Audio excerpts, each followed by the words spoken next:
Serbiyadan, Belgrad şəhərindən sizləri salamlayıram. İstədim ki, mən həyatımı dəyişdim, sizlər də dəyişəsiniz, yoldaşlar.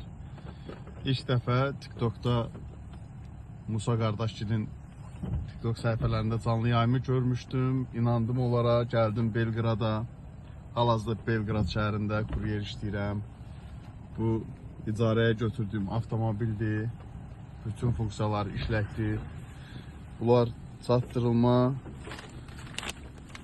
2 dənə paketim var, ayrı-ayrı ünvanlara. Hər şey normal. İnandım, güvəndim, gəldim. İnanın ki, gələn günü yataq yerindən təmin elədilər. Növbəti gün maşın, bütün sənədləşmələrdə Musa qardaş sağ olsun. Sanki öz sənədlərimiş kimi yaxından maraqlanır, yaxından iştirak eləyir. Kimlər ki, gəlmək istəyir, sizi inandırım ki, gəlməyə dəyər. Qısa bu qədər deyim, gəlməyə dəyər.